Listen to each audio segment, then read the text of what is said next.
जय श्री सद्गुरु महाराज की।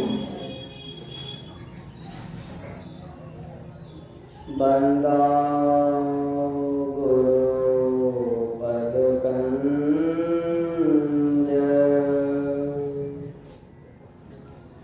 कृपा सिंधु नर रूप रे,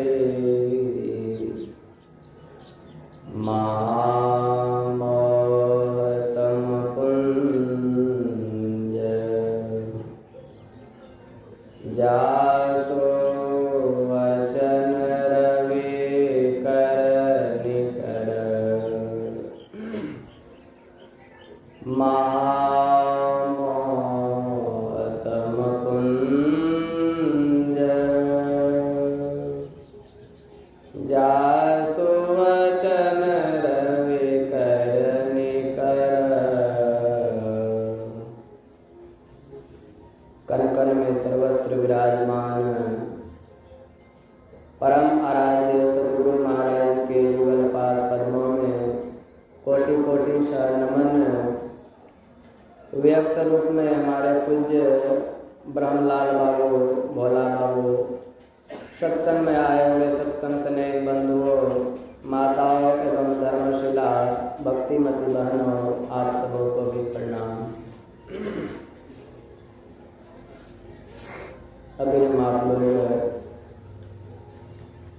ब्रह्मलाल बाबू से बहुत सारी ज्ञान की बातें सुने, है कि नहीं? कहता है संत मत की साधना बिंदु नारी उपासना, सुने है कि नहीं? हम लोग गुरु जयंती में जयकारा लगाते हैं, संत मत की साधना बिंदु नारी उपासना, और भी बहुत सारा है। तो बिंदु और नारी तो दूर की बात है। पहले हम सत्संगी भाई बहन जो है समाज के बीच कैसे रहना चाहिए, यही सीख गए तो बहुत बड़ी बात है। बिंदु और नाद की बात तो दूर गई, है कि नहीं? अभी रामचरितमानस से हम आप लोग सुन रहे थे, श्रुति सिद्धांत इहे पुरगारी, भजिए राम सब काज विसारी। कौन कह रहे हैं? ये कह रहे हैं गरुड़ काग भुसुंडी जी महाराज, गरुड़ जी महाराज से। श्रुति सिद्धांत इहे पुरगारी, भजिए राम सब काज विसारी। काग भुसुंडी जी महाराज गरुड़ जी महाराज से कहते हैं कि प्रभु श्री राम की कृपा से मुझे आपके समान सत्संगी पुरुषों का संग प्राप्त हुआ, मैं इससे धन्य हूँ। अभी पाठ में सुने कि नहीं? मैं इससे धन्य हूँ। तो सत्संगी पुरुषों का संग प्राप्त करेंगे, संत महापुरुषों का संग प्राप्त करेंगे, सत्संग में आएंगे, सत्संग को सुनेंगे। तो महात्मा जी सब सत्संग में क्या सुनाते हैं पहले कि सत्संग में कैसे आकर के बैठना चाहिए, कैसे बैठना चाहिए। सत्संगी भाई बहन को सत्संग में आकर के दीक्षा लेने के समय कैसे बताया गया है बैठने के लिए? दाएं पैर ऊपर, बाएं पैर नीचे करके बैठना चाहिए, है कि नहीं? दाएं हाथ ऊपर, बाएं हाथ नीचे करके बैठना चाहिए। इतना ही नहीं, धरगर मस्तक सीध साध करी आसन दृढ़ कर ध्यान, बताया गया है कि नहीं? तो ऐसे सत्संग में आकर के बैठना चाहिए। पूज्य भगीरथ बाबा कहते हैं बराबर सत्संग में कि सत्संगी भाई बहन को सत्संग में आकर के कभी जो है सो पैर नहीं दिखना चाहिए, उसका बैठा हुआ जो है उसका पैर नहीं दिखना चाहिए। आप गुरु महाराज के सामने बैठे हैं, गुरु महाराज को आपका पैर दिखाई दे रहा है, ये अच्छी बात नहीं है। तो पूज्य भगीरथ बाबा कहते हैं कि आप कभी भी सत्संग में जाइए तो एक गमछा रखिए या फिर रुमाल रखिए। सत्संग में बैठिए तो अपना पैर जो है सो ढक करके बैठिए। और क्या सिखाते हैं संत महात्मा पहले संसार में जीने के लिए? देखिए, गैर आदमी करे तो कोई बात नहीं है, लेकिन हम सत्संगी बन करके फिर गैर आदमी की तरह करेंगे, ये तो बहुत निंदनीय है कि नहीं? सत्संग में सिखाया जाता है कि झूठ नहीं बोलना चाहिए, सिखाया जाता है कि नहीं? हम सत्संगी भाई बहन जो है सो दिन भर में कितना बार झूठ बोलते हैं? आप लोग झूठ बोलते हैं? नहीं बोलते हैं?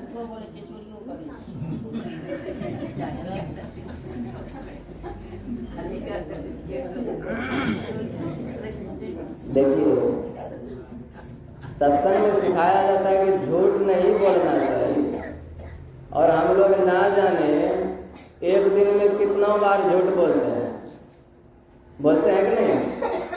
हम सत्संगी हो करके, महात्मा जी हो करके झूठ बोलेंगे तो जो गैर सत्संगी है, जो सत्संगी अभी नहीं बना है, वो इच्छुक है कि नहीं आगे चल करके हम भी सत्संगी बनेंगे, उन्होंने आपको देखा झूठ बोलते हुए तो उसके ऊपर क्या प्रभाव पड़ेगा?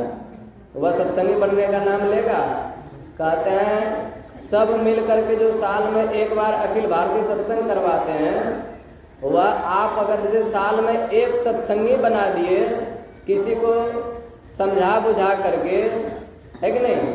एक सत्संगी आप साल भर में तैयार कर दिए, एक आदमी को दीक्षा दिला दिए, तो अखिल भारतीय सत्संग कराने से जितना पुण्य मिलता है, जितना पुण्य होता है, उतना पुण्य जो है सो आपको एक सत्संगी बनाने से मिलता है। तो हम सत्संगी भाई बहन को कितना सचेत रहना चाहिए, झूठ कभी भी नहीं बोलना चाहिए। हमेशा जो है सो हम सत्संगी भाई बहन को सदैव सत्य बोलना चाहिए, है कि नहीं? सत्य रूपी घर बनाना चाहिए, झूठ रूपी नहीं। सत्य का घर बनाएंगे तो वह कभी जो है सो बिनसेगा नहीं, और आपका झूठ रूपी इमारत रहेगा तो वह जो है सो कुछ पल के लिए तो खुशी देगा, है कि नहीं? कुछ पल के लिए आपको खुशी देगा, लेकिन आगे चल करके वह आपको अत्यंत दुख देगा। किसी को खुजली हो जाता है तो खुजाने में बड़ा आनंद आता है कि नहीं? किसी को खुजली हो जाए तो उसे खुजाने में बड़ा आनंद आता है, लेकिन खुजाने के बाद जब वह शांत होता है, जब उस खुजली में लहर उठता है, तब उसे पता चलता है कि कितना कष्ट हो रहा है। उसी प्रकार झूठ क्या है? बोलने में तो बड़ा आनंद आता है, 2 रुपया 4 रुपया 10 रुपया 2000 4000 के लिए झूठ बोल जाते हैं। आपको 2-4 हज़ार झूठ बोलने से पैसा लाभ हो गया, वह पैसा तो आज ना कल खत्म हो जाएगा, है कि नहीं? वह पैसा आज ना कल खत्म हो जाएगा, आपके हाथों से निकल जाएगा, लेकिन आप जो झूठ बोले हैं वह निकलेगा? वह कभी नहीं निकल सकता है। वह झूठ का जो पाप बना है वह आपको भोगा करके ही छोड़ेगा, ऐसे वह आपका पीछा जो है छोड़ने वाला नहीं है। रावण जो है कितने बड़े थे ब्राह्मण पंडित, उन्होंने जो है सो सत्य रूपी मकान नहीं बनाया था, सत्य रूपी इमारत नहीं बनाया था। हुआ क्या? सोने का लंका बनाया, वह भी सोने का लंका उसका नहीं था। सोने का लंका किसका था पता है ना? माँ पार्वती के कहने पर भगवान शंकर बनवाए थे। माँ पार्वती कहने लगी भगवान शंकर से कि हे स्वामी, भगवान विष्णु जो है सो अपना बहुत सुंदर मकान बना करके अपना मकान में जो है सो सुख भोगता है, ब्रह्मा जी जो है सो अपना मकान में सुख भोगता है, और हम लोग कैसे उघड़दानी एक जंगल जंगल भटकते हैं। सो हम लोग भी जो है सो मेरे लिए भी एक जो है सो सुंदर सा मकान बनवाइए, और हम लोग भी जो है सो मकान में आनंद लेंगे, मकान का सुख भोगेंगे। माँ पार्वती के कहने पर जो है सो भगवान शिव ने क्या किए? विश्वकर्मा भगवान से जो है सो एक सोने का लंका बनवा दिए, बड़ा सुंदर सोने का लंका। अब लंका तो बन करके तैयार हो गया। हम लोग भी घर बनाते हैं तो उसका गृह प्रवेश करते हैं, तभी ना घर में प्रवेश करते हैं, ऐसे नहीं प्रवेश करते हैं। तो भगवान शंकर सोचने लगे गृह प्रवेश करवाएंगे जो, अभी इस धरती पर जो सबसे श्रेष्ठ पंडित कौन है, सबसे श्रेष्ठ ब्राह्मण कौन है? तो भगवान शंकर के नजर में दिखाई पड़ा रावण, है कि नहीं, विसर्वा मुनि। तो भगवान शंकर के नजर में दिखाई पड़ा विसर्वा मुनि। विसर्वा मुनि रावण के कौन थे? पिताजी थे। तो विसर्वा मुनि जब जाने लगे पूजा करने के लिए, तो साथे साथे जो है सो रावण भी गया। जब पूजा पाठ खत्म हो गया, भगवान शंकर कहते हैं कि कहो भाई दक्षिणा स्वरूप क्या लेगा? रावण बड़ा तेज था, है कि नहीं, बचपन से ही बहुत तेज रावण था। रावण कहता है पिताजी ये सोने का लंका है, यही मान लीजिए। देखिए तो ये क्या हो गया, बैटरी दीजिए, लाइन काट दीजिए।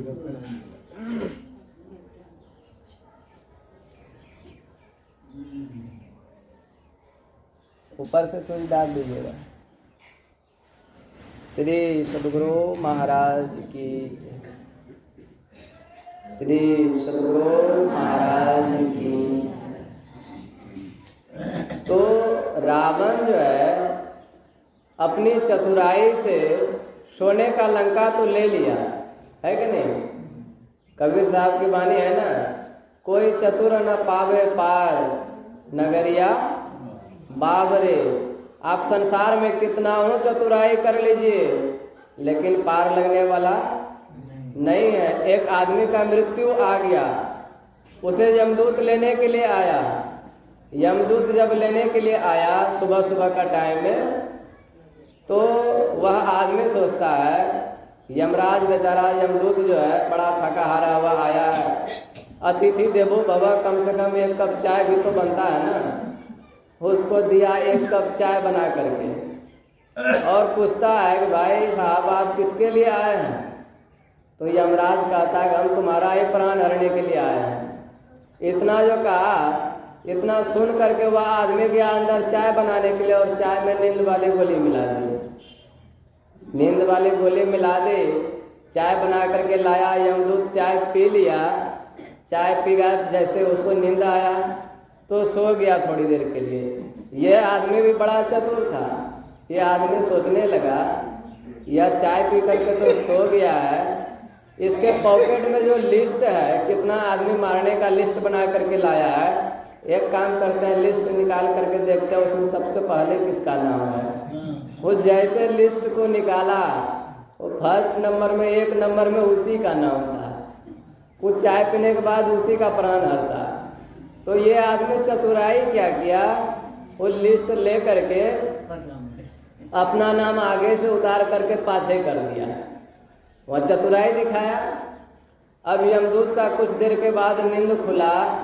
नींद खुलने के बाद जो है वह यमदूत कहता है देखो भाई हम बड़ा थके हारे आए थे और तुम इस ऐसे समय में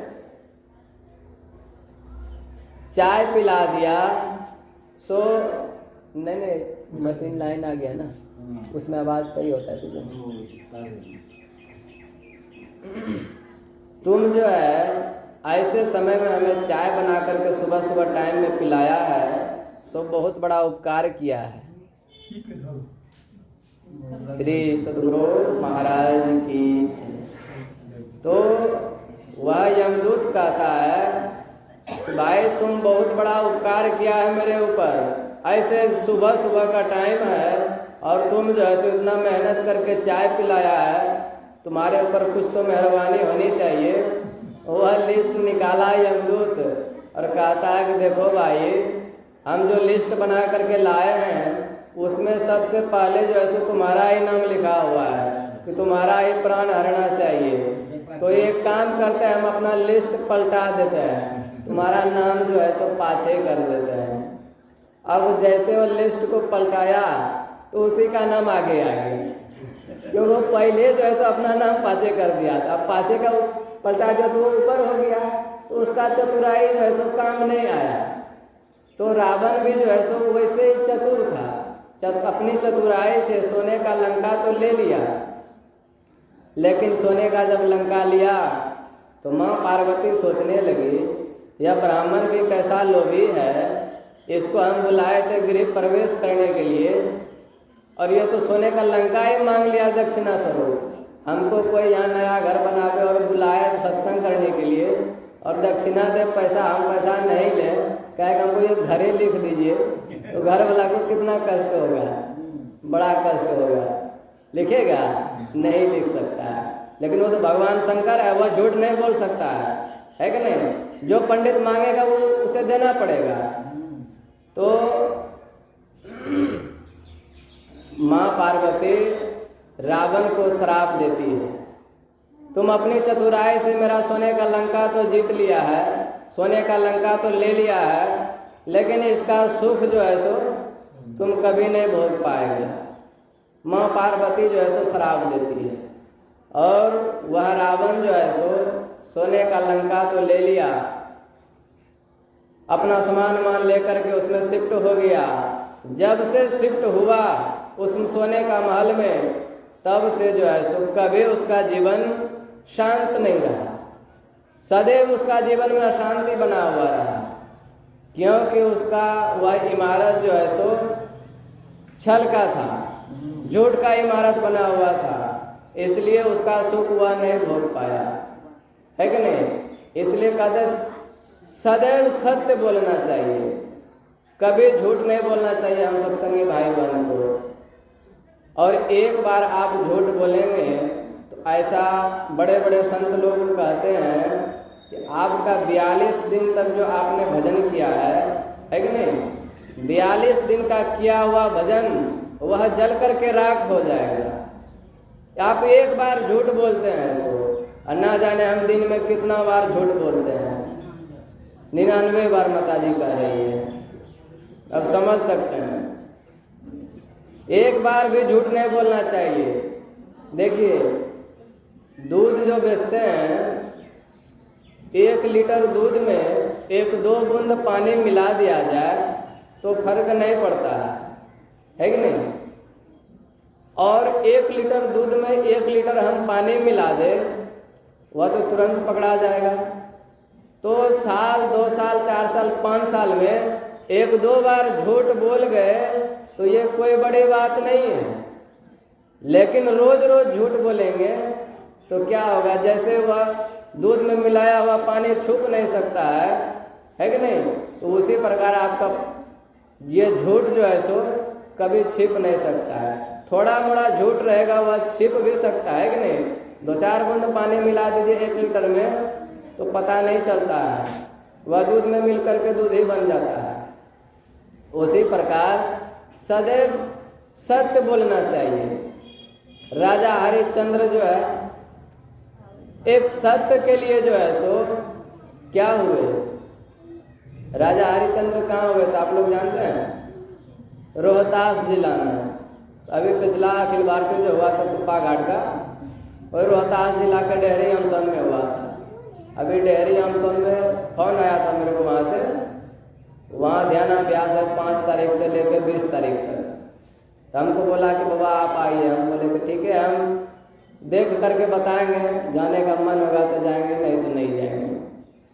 तो वहाँ से फोन आया, तो रोहतास जिला में हुए राजा हरिश्चंद्र, और उन्हीं का पुत्र था कौन? रोहित। रोहित के नाम से जो है सो वह जिला रोहतास पड़ा।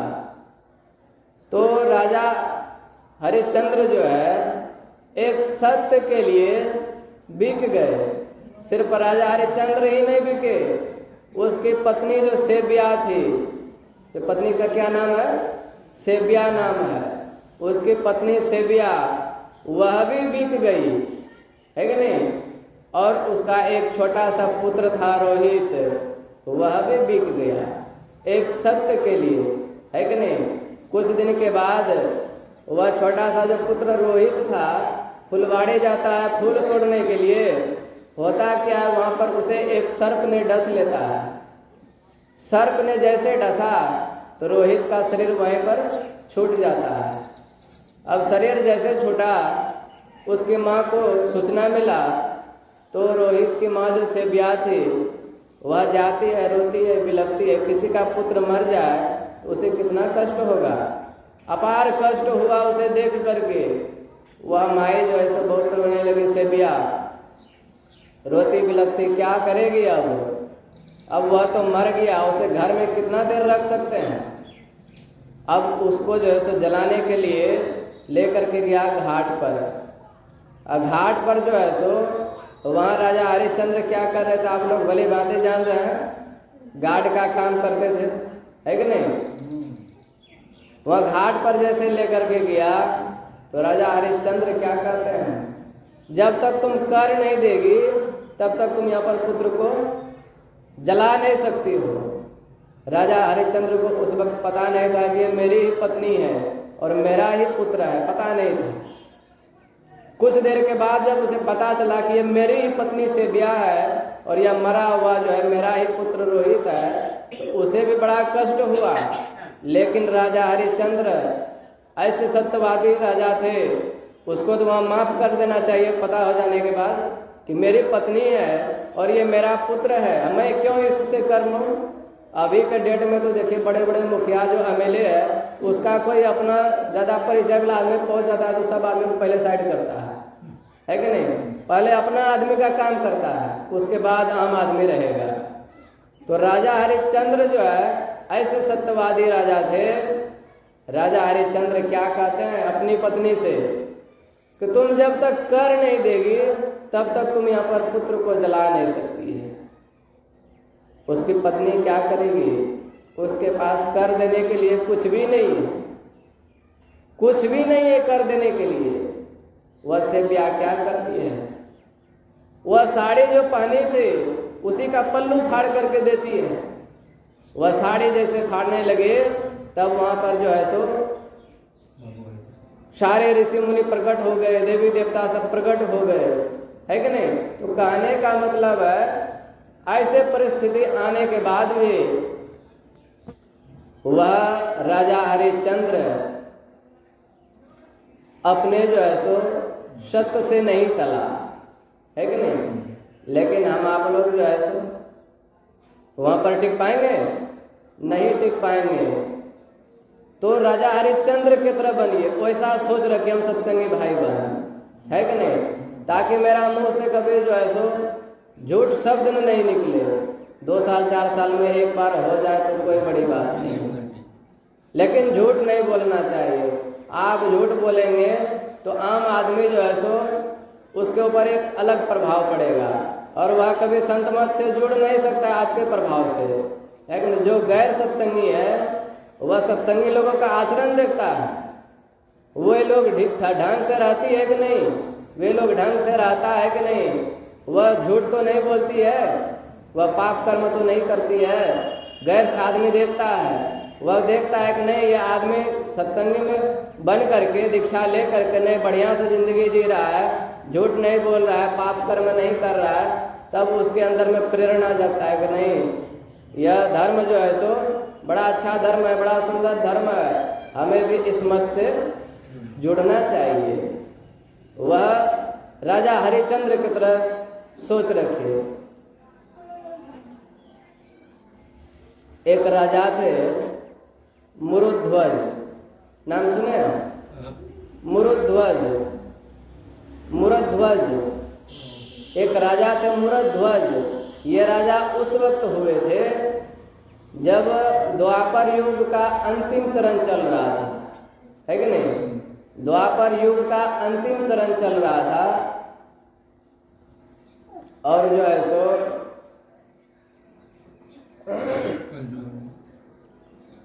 महाभारत का लड़ाई खत्म हो चुका था। महाभारत का लड़ाई खत्म हुआ और युधिष्ठिर जी महाराज जो है सो बाद में पुनः राजा बने। राजा जब युधिष्ठिर जी महाराज बने तो उसका भाई अर्जुन वह भगवान श्री कृष्ण के पास जाकर के कहता है कि प्रभु मेरे जो भैया हैं युधिष्ठिर जी महाराज, जब राजा बने थे युधिष्ठिर जी महाराज तो भजन गाते हैं ना, राजसूय युधिष्ठिर किन्नर, है कि नहीं। सबसे ऊंची प्रेम सगाई इसी में है। राजसूय युधिष्ठिर के नाम जब वह युधिष्ठिर जी महाराज राजा बने तो एकदम से लंगर चलाया, पूरा भंडारा चलाया, पूरा भंडारा चलाया एकदम। सारे ग्रामवासी शहरवासी दूर दूर से आदमी लोग आकर के उसमें जो है सो भंडारा पाए। यह देख करके अर्जुन कहता भगवान श्री कृष्ण से कि प्रभु मेरे भैया जो युधिष्ठिर जी महाराज है, इसके जैसे दानी इस संसार में कोई है, कोई दूसरा नहीं हो सकता। अहंकार बस बोल रहा था अर्जुन जो है सो कि मेरे भैया के जैसा दानवीर इस संसार में दूसरा कोई नहीं हो सकता है। तब भगवान श्री कृष्ण कहते हैं तुम्हारा भैया जो युधिष्ठिर है उसका नाम तो मेरा जो लिस्ट है सबसे नीचे में छोटा सा का अक्षर में है। तो अर्जुन को बड़ा दुख हुआ सोच करके, मेरे भैया इतने बड़े दानवीर है और उसका नाम जो है दो तेरा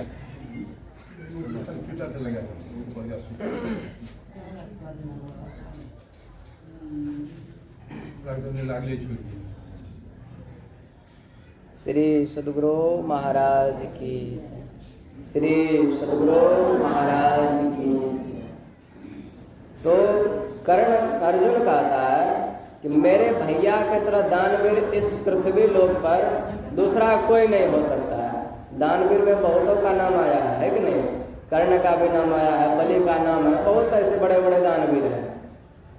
तो भगवान श्री कृष्ण कहते हैं तुम्हारा जो भैया है उसका नाम तो मेरा लिस्ट में सबसे नीचे और बहुत छोटा अक्षर में लिखा हुआ है।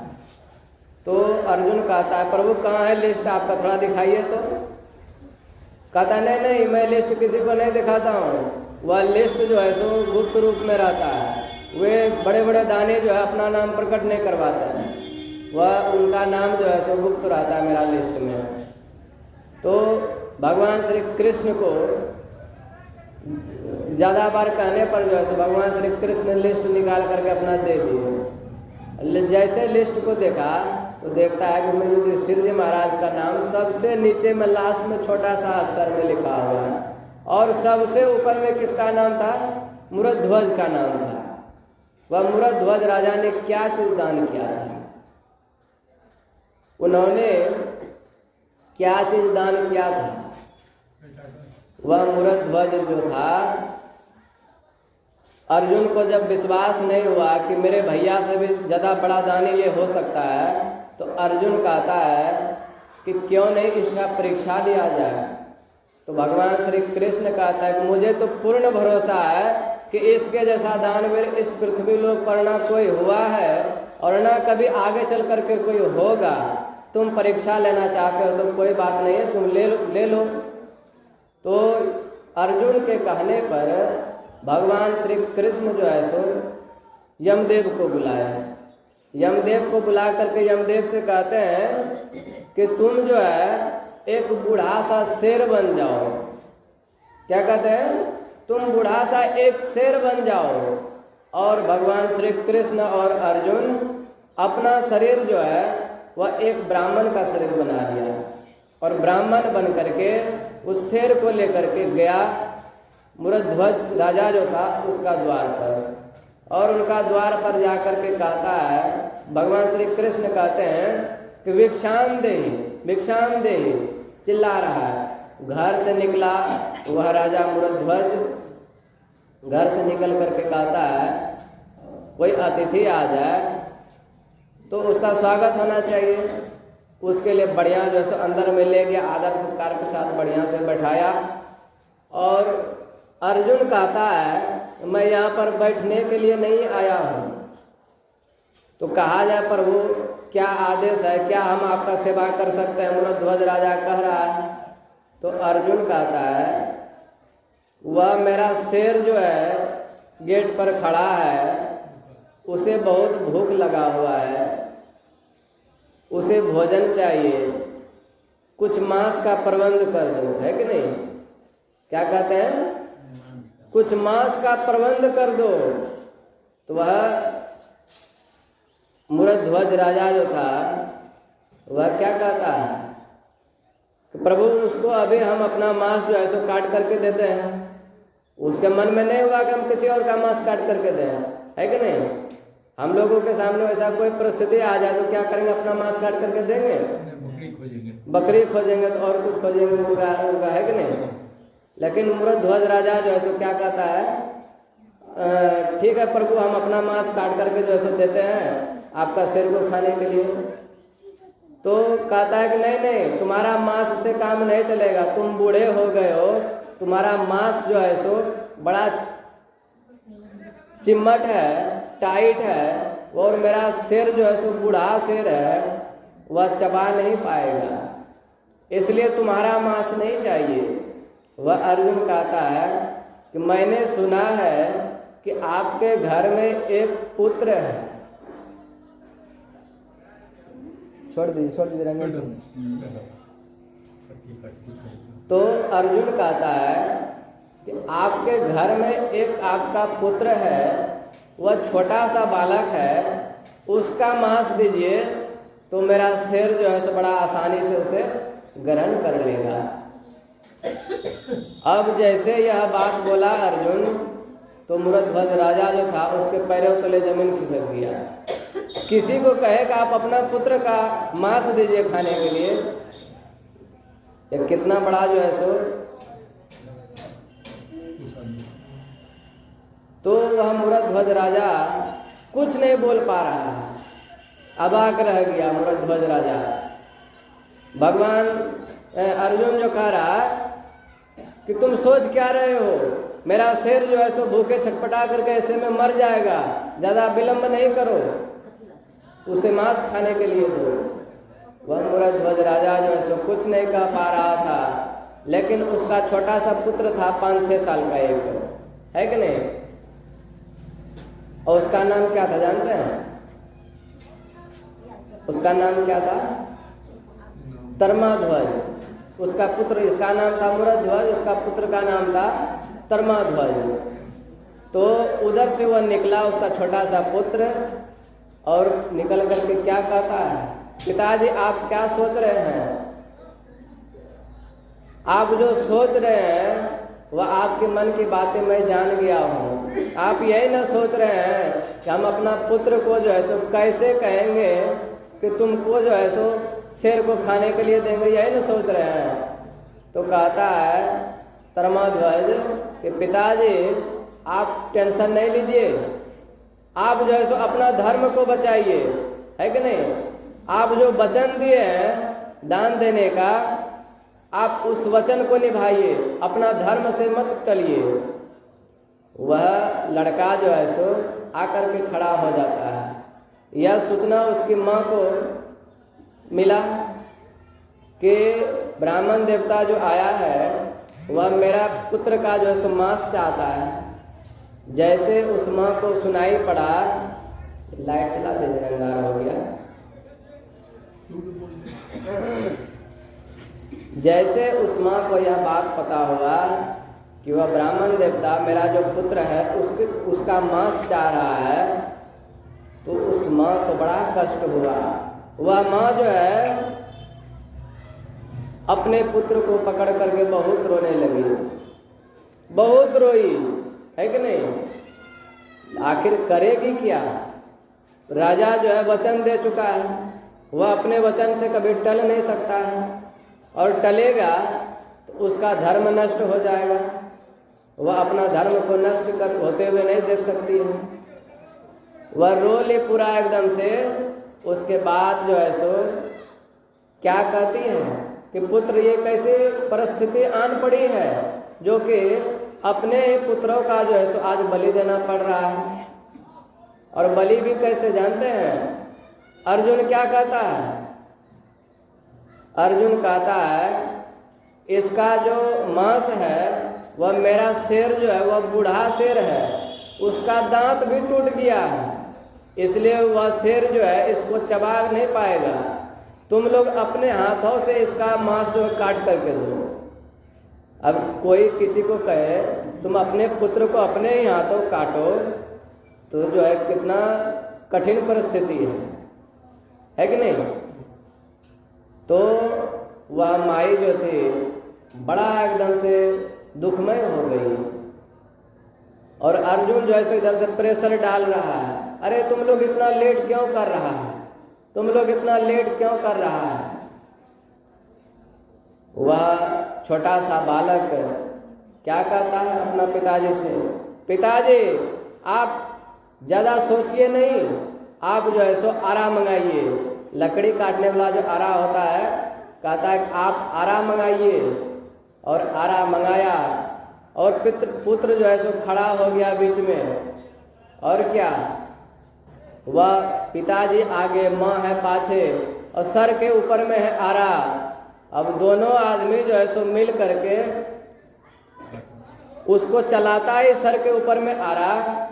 तो उसका पुत्र कहता है कि माताजी अभी थोड़ी देर के लिए रुक जाओ। थोड़ा रुकने के लिए कहता है। वह छोटा सा बालक जैसे रुका, वह दौड़े दौड़े गया घर। और घर से क्या लाया, रुई लाया। और रुई ला करके अपना माँ का जो कान था, दोनों कान में रुई को भर दिया। और पिताजी का जो कान था उसका भी कान में रुई को भर दिया। तब वह माता पिता जो सो पूछता है अपना पुत्र से कि पुत्र तुम जो है सो रुई क्यों भरा कान में ला करके। तो वह छोटा सा 5 साल का बालक कहता है, मैंने रुई इसके लिए आपके कानों में भरा है, आप जब हमें काटेंगे तो हमें कष्ट होगा, उस कष्ट से मैं चिल्लाऊंगा, है कि नहीं। तो आपके कानों में जब वह आवाज़ सुनाई पड़ेगा तो आप हमें काटना छोड़ दीजिएगा। इससे क्या होगा, आप काट नहीं पाइएगा और आपका जो है सो ये वचन असत्य हो जाएगा। तो आपको मेरा रोने का आवाज़ सुनाई नहीं पड़े, इसी के लिए जो है सो हम आपके कानों में रुई डाल दिया है। वह छोटा सा बालक रुई कान में डाल दिया। और क्या, वह माँ बाप जो है सर के बीचों बीच आरी चला करके अपने ही पुत्रों को 2 भागों में बांट दिया, है कि नहीं। लेकिन अपने धर्म से नहीं टला। वह अर्जुन को, भगवान श्री कृष्ण को ब्राह्मण बन करके जो आया था, उसे वचन दिया था, हे ब्राह्मण देवता आप आदेश तो कीजिए कि आपको क्या दक्षिणा चाहिए, मैं अपना प्राण दे करके भी उसे हाजिर करूंगा। वह अपने वचन से नहीं टला, है कि नहीं। अपने ही पुत्रों को 2 भागों में बांट दिया। 2 भागों में जब बांटा तो अर्जुन क्या कहता है, अर्जुन कहता है उसका जो दाहिना भाग है उसे मेरा सिर को ले जा करके खाने के लिए दो। समझ सकते हैं, ऐसा नहीं कि उसका सिर वहां तक आया, कहता है मेरा जो सिर द्वार पर खड़ा है उसका दाहिना भाग ले जा करके मेरा सिर को खाने के लिए दो, और बायां भाग जो है उसे गटर में ले जा करके फेंक दो। जैसे दाहिना भाग उसे सिर को ले जा करके खाने के लिए दिया, उसके बाद कहता है कि बायां भाग जो है उसे गटर में ले जा करके फेंक दो। तो धर्मध्वज जो था, उसकी जो माताजी थे, उसको इस बात को सुन करके बड़ा दुख हुआ और वह माताजी जो है सो वहीं पर पूरा रोने लगी, पूरा बिलखने लगी। तब अर्जुन कहता है तुम रो क्यों रही हो, क्या हो गया तुम्हें। तब वह माताजी कहती है कि ब्राह्मण देवता आपने मेरे पुत्रों का बलि चढ़वा दिया, इससे अपार कष्ट हुआ, मैंने वह भी बर्दाश्त कर लिया। आपने कहा इसका दाहिना भाग जो है सो मेरा सिर को ले जा करके खिला दो, मैंने वह भी कर दिया। लेकिन इसका बायां भाग जो है आप कह रहे हैं कि उसे गटर में फेंक दो। जब आपका जो सिर है उसके लिए मेरा पुत्र का बलि चढ़ा है, तो इसका बायां भाग जो है फिर वह गटर में क्यों जाएगा। उसमें क्या चीज़ का कमी रह गया जो वह आपका सिर जो है उसका काम में नहीं आ सकता है, उसमें क्या ऐसा कमी रह गया। इतना कहने के बाद कहता अर्जुन अच्छा ठीक है। भगवान श्री कृष्ण फिर कहते हैं कि देखो देखो अभी हमें बहुत जोर से भूख लगा हुआ है, एक काम करो तुम दोनों पति पत्नी अभी जो फटाक से स्नान करके फटाक से खाना बनाओ, खाना तैयार करो, हमें बहुत जोर से भूख लगा हुआ है। अब वैसे परिस्थिति में वह मुरध्वज राजा और उसकी पत्नी स्नान करती है और जाकर के खाना बनाती है। हम आप लोगों के साथ वैसा परिस्थिति आन पड़े, हाउस में रहेंगे? हाउस में नहीं रह सकते हैं। लेकिन वह मूरध्वज राजा और उसकी पत्नी वैसे परिस्थिति में भी, ऐसे सत्यवादी राजा थे, वैसे परिस्थिति आने के बाद भी स्नान किया दोनों आदमी जा करके भोजन बनाया, और भोजन बना करके जैसे भगवान श्री कृष्ण के सामने ला करके देते हैं, भगवान श्री कृष्ण क्या कहते हैं? मैं तुम्हारे हाथों का बनाया हुआ भोजन ग्रहण नहीं कर सकता हूँ। अब समझ सकते हैं उस माँ को, उस पिता को कितना कष्ट होता होगा। क्या कहता है? मैं तुम्हारे हाथों का बना हुआ भोजन ग्रहण नहीं कर सकता हूँ। तो पूछता है मूरध्वज कि प्रभु अब भोजन क्यों नहीं ग्रहण कर सकते हैं? आप ही ने कहा कि भोजन जा करके बनाओ, और मैंने जब भोजन बना करके आपको दिया खाने के लिए, तो आप कह रहे हैं कि मैं तुम्हारा बनाया हुआ भोजन ग्रहण नहीं कर सकता हूँ। तो भगवान श्री कृष्ण कहते हैं तुम जो है सो एक हत्यारा है, तुमने अपने ही पुत्रों का अपने ही हाथों बलि चढ़ा दिया है, इसलिए मैं तुम्हारा हाथों का बना हुआ भोजन ग्रहण नहीं कर सकता हूँ। ये बात सोच करके मूरध्वज राजा को बहुत कष्ट हुआ, इतना कष्ट हुआ कि उसका वर्णन नहीं है, और उसका भोजन ग्रहण नहीं किया। वहाँ से उठ करके क्या कहता है भगवान श्री कृष्ण, तुमने अपने पुत्रों का अपने ही हाथों जो है सो बलि चढ़ा दिया। अरे कोई तुम्हें कहे तुम अपना पुत्र का बलि चढ़ा दो, तो इसका मतलब क्या? तुम अपने पुत्रों का जो है सो बलि चढ़ा देगा? इसलिए मैं तुम्हारा हाथ का बना हुआ भोजन ग्रहण नहीं कर सकता हूँ। इतना कह करके भगवान श्री कृष्ण और अर्जुन जो है सो वहाँ से चल पड़े अपना शेर को लेकर के। जैसे कुछ देर गया, उसके बाद मूरध्वज राजा दुख के मारे, इसके ऊपर कलंक लग गया कि इन्होंने दूसरे के कहने पर जो है सो अपने ही पुत्रों का बलि चढ़ा दिया। ये एक हत्यारा है। वह मूरध्वज राजा गया एक भगवान का मंदिर में, और जा करके भगवान से कहता है, प्रार्थना करता है कि हे प्रभु, मैंने जीवन में आज तक किसी को अपने द्वार पर से भूखे पेट नहीं लौटाया है। यह पहला व्यक्ति है, पहला ब्राह्मण है जो मेरे द्वारों पर से भूखा जा रहा है कि नहीं? आपके द्वार पर कोई आवे तो उसे भूखा कभी मत लौटाइए, है कि नहीं? उसे खाली हाथ कभी नहीं लौटाइए, और खाली हाथ उसे लौटाएंगे तो क्या होगा? आपका जीवन में जो है सो दरिद्रता आ जाएगा। जैसे वह आदमी भीख मांगने के लिए आपके पास आता है, वैसे आप जो है सो आपके साथ वैसा परिस्थिति आना पड़ेगा कि आपको भी उसी की तरह भीख मांगना पड़ जाएगा। वह दुख का मारा आता है आपके पास भीख मांगने के लिए थोड़ा सा, है कि नहीं? तो उसे कभी भी जो है सो ऐसे नहीं लौटाना चाहिए। वह भगवान के पास मूरध्वज राजा जा करके भगवान से प्रार्थना करता है कि प्रभु, मैंने जीवन में, अपने जीवन में आज तक किसी को अपने द्वार पर से भूखे पेट वापस नहीं किया है। यह पहला ब्राह्मण है जो मेरे ऊपर कलंक लगा करके वापस भूखे पेट जा रहा है। प्रभु आप ही इस कलंक से हमें बचाइए। ऐसे भगवान से प्रार्थना कर रहे हैं। जो सत्यवादी होते हैं उसका भगवान भी साथ देते हैं। कहते हैं ना, सत्य की नाव डगमगाती जरूर है लेकिन डूबती नहीं है। राजा हरिश्चंद्र के जीवन में ना जाने कितना कष्ट आया, कितना अपार कष्ट हुआ। वह चाहता तो झूठ भी बोल सकता था, अपना राजपाट जो है सो महात्मा जी को दान में नहीं देता, लेकिन एक सत्य के कारण जो है सो सब चीज दान में दे दिया। राजपाट, पुत्र, पत्नी, सब चीज दान में दे दिया, सबको बेच दिया। वैसे ही वह राजा जो है सो इतना जैसे बोला कि प्रभु अब आप ही हमें इस कलंक से बचाइए। और कहता है पुत्र से, पुत्र तो था नहीं, पुत्र का नाम लेकर के कहता है कि पुत्र, तुम जो है सो जीवित होकर के अपना पिताजी का, अपने तुम्हारा पिताजी के ऊपर जो कलंक लगा हुआ है उस कलंक को तुम मिटा दो। वह जैसे भगवान के पास प्रार्थना करता है, तो घर से कुछ दूर में था उसका मंदिर, लेकिन जैसे प्रार्थना वह मंदिर में करता है, उसका छोटा सा 5 साल का बालक वो घर से दौड़ा दौड़ा हुआ आता है। वह 5 साल का बालक घर से दौड़ा दौड़ा आया पिताजी के पास और पिताजी के सीने से लग गया। और जैसे सीने से लगा तो वह मूरध्वज राजा क्या देखता है?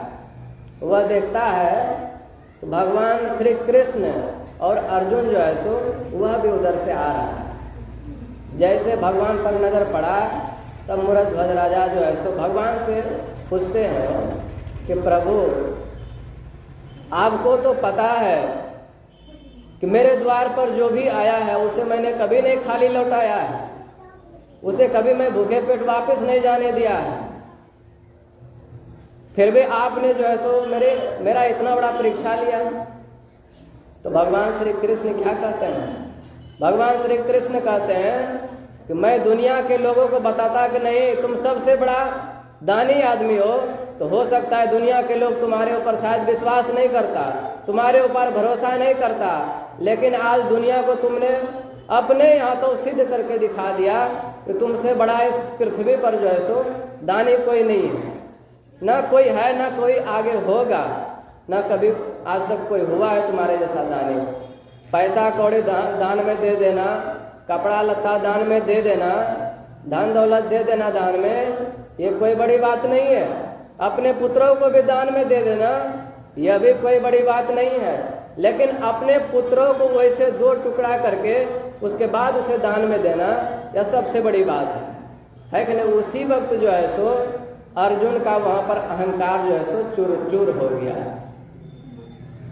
अर्जुन को वचन दिया था और भगवान श्री कृष्ण को वह मूरध्वज राजा आप जो आदेश करेंगे मैं वो चीज आपके सामने जो है सो उपस्थित करूंगा, मैं अपने वचनों से कभी नहीं टलूंगा, है कि नहीं? कभी वह मूरध्वज राजा नहीं टला, वह झूठ नहीं बोला। लेकिन हम सत्संगी भाई बहन जो है सो ऐसे परिस्थिति आने पर भी जैसे वह मूरध्वज राजा अपने वचनों से नहीं टला, वैसे हम सत्संगी भाई बहन को बचना चाहिए। कितना समय हो गया?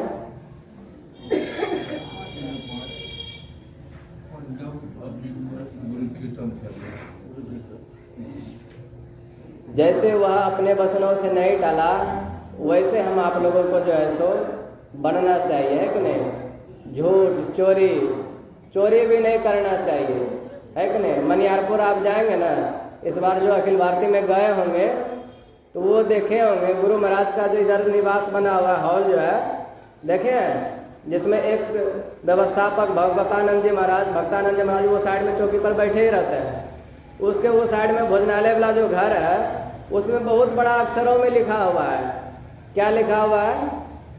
आप गए थे ना माता जी, देखे थे क्या लिखा हुआ था? वहाँ लिखा हुआ है बहुत बड़ा अक्षरों में कि बाप रे बाप झूठ बोलना महापाप। महर्षि साई स्वामी जी महाराज लिखवाया है कि नहीं? तो झूठ नहीं बोलना चाहिए और झूठ चोरी भी नहीं करना चाहिए, है कि नहीं? झूठ चोरी और नशा जो है सो हम सत्संगी हो करके खैनी खाते हैं। बैठिए ना, थोड़ी देर खत्म कर देंगे। हम सत्संगी हो करके खैनी खाते हैं, बीड़ी पीते हैं, गुटखा खाते हैं, पान खाते हैं, शोभा देता है? ये सत्संगी को कभी शोभा नहीं देता है। आप जो ऐसा कर रहे हैं, गैर सत्संगी जो है सो वो आपको देखता है, उसके ऊपर क्या छपा पड़ रहा है। आप कितना सुंदर गुरु महाराज का नाम रोशन कर रहे हैं, है कि नहीं?